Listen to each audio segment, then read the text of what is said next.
di tanah Sunda yang hijau dan berkabut, di bawah bayang-bayang gunung yang menjulang, pernah berdiri sebuah kerajaan besar yang disegani, Kerajaan Pajajaran. Di sanalah berkuasa seorang raja legendaris, Prabu Siliwangi, sosok pemimpin yang dikenal bijaksana, sakti, dan dihormati kawan maupun lawan.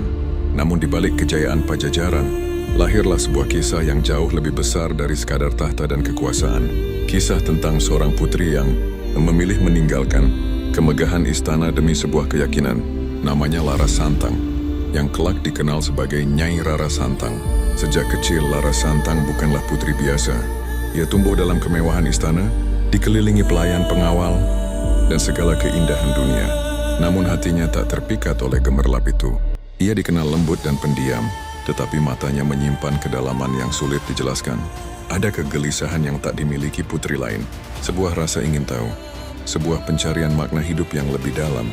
Konon sejak remaja Laras Santang sering menyendiri, memandang langit malam dari balik jendela istana, seolah ada sesuatu yang memanggilnya, sesuatu yang lebih besar dari dunia yang ia kenal. Pada masa itu Nusantara sedang berubah, angin baru berhembus dari seberang lautan, agama baru mulai menyentuh pesisir-pesisir Jawa. Islam, agama yang datang bersama para pedagang, ulama, dan pengembara, datang tanpa pedang, namun membawa pesan yang kuat. Kabar tentang ajaran ini sampai ke telinga Laras Santang, dan entah mengapa hatinya bergetar. Bersama kakaknya Walangsungsang, ia mulai mencari tahu lebih dalam, diam-diam tanpa sepengetahuan istana. Mereka belajar dari para ulama, mendengar kisah tentang keesaan Tuhan, tentang kehidupan setelah dunia, tentang makna penghambaan yang sejati. Dan di sanalah hidup Laras Santang berubah selamanya. Namun memeluk keyakinan baru bukanlah hal mudah, apalagi bagi seorang putri kerajaan. Pajajaran saat itu masih kuat dalam tradisi leluhur. Kepercayaan lama dijaga sebagai identitas kerajaan. Ketika kabar itu sampai ke telinga Prabu Siliwangi, istana pun gempar. Putri kesayangan raja memilih jalan yang berbeda. Banyak yang menentang, banyak yang mencoba dan mencegah. Namun Laras Santang telah mantap. Ia tidak melawan dengan amarah, tidak memberontak dengan pedang. Ia memilih jalan paling berat, meninggalkan semuanya. Tahta, kehormatan, dan kenyamanan hidup sebagai putri raja, tanpa gemerlap upacara, tanpa iringan kemegahan istana. Laras Santang melangkah pergi.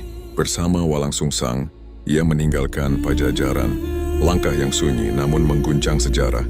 Mereka menempuh perjalanan panjang, melintasi hutan lebat, menyusuri sungai, mendaki pegunungan. Tak lagi sebagai bangsawan, tak lagi dilayani. Hanya dua pencari kebenaran yang berjalan dalam ketidakpastian. Namun justru disitulah mereka menemukan jati diri. Perjalanan itu mempertemukan mereka dengan banyak guru, para ulama yang menyebarkan Islam dengan damai. Dari satu tempat ke tempat lain, iman Laras Santang semakin kuat. Ia bukan lagi sekadar putri yang mencari makna. Ia menjadi perempuan yang ditempa perjalanan. Penderitaan menguatkannya, kesederhanaan memurnikan hatinya. Namun takdirnya belum berhenti di Nusantara. Dalam kisah yang diwariskan turun-temurun, diceritakan bahwa Laras Santang melakukan perjalanan luar biasa. Ia berlayar melintasi samudera luas menuju Tanah Suci Mekah. Sebuah perjalanan yang hampir mustahil di zamannya. Tanpa kapal modern, tanpa peta akurat, hanya keyakinan dan keberanian yang menjadi penuntunnya. Di Tanah Suci itulah takdir besar menunggunya. Di Mekah, Laras Santang bertemu seorang bangsawan Arab, Syarif Abdullah. Seorang keturunan mulia yang dihormati masyarakat setempat. Pertemuan dua dunia yang seolah telah ditulis jauh sebelum mereka lahir. Putri Pajajaran dan bangsawan Tanah Suci. Dari pernikahan itu lahirlah sebuah garis takdir yang kelak mengubah Jawa selamanya. Dari rahim Laras Santang, lahir seorang anak laki-laki yang kelak dikenal sebagai Syarif Hidayatullah. Dunia mengenalnya sebagai Sunan Gunung Jati, salah satu wali Songgo, tokoh besar penyebaran Islam di tanah Jawa. Seorang ulama, pemimpin, sekaligus negarawan yang mendirikan Kesultanan Cirebon dan menjadi jembatan antara dunia lama dan dunia baru Nusantara. Namun di balik nama besar sang wali ada sosok ibu yang jarang disorot. Sejarah sering mengingat para raja, mengagungkan para wali, namun melupakan perempuan yang melahirkan mereka.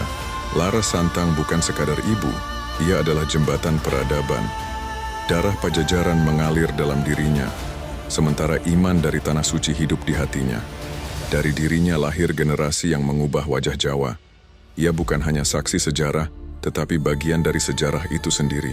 Dalam kisah tutur yang hidup di tanah Sunda dan Cirebon, Laras Santang dikenang bukan sebagai putri istana, melainkan sebagai perempuan yang ditempa perjalanan panjang. Dari kemewahan menuju kesederhanaan, dari istana menuju samudera, dari dunia lama menuju zaman baru, ia tidak meninggalkan kerajaan besar, tidak memimpin pasukan, tidak menaklukkan wilayah dengan pedang. Namun warisannya jauh melampaui semua itu. Ia meninggalkan jejak dalam iman, dalam garis keturunan, dalam perubahan zaman.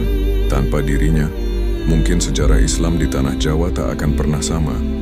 Tanpa keberaniannya meninggalkan kenyamanan, mungkin tak akan lahir jembatan yang menghubungkan Pajajaran dengan dunia Islam Nusantara. Hari ini, nama Laras Santang mungkin tak sepopuler raja atau wali, namun kisahnya tetap hidup dalam bisikan sejarah. Kisah tentang keberanian seorang perempuan yang memilih jalan sunyi, namun berdampak besar bagi masa depan. Dari istana Pajajaran hingga tanah suci Mekah, Laras Santang membuktikan satu hal, bahwa takdir besar sering lahir dari keberanian untuk meninggalkan segalanya demi keyakinan. Dan di balik tokoh-tokoh besar sejarah, seringkali ada sosok yang bekerja dalam diam, yang mengubah dunia tanpa banyak suara.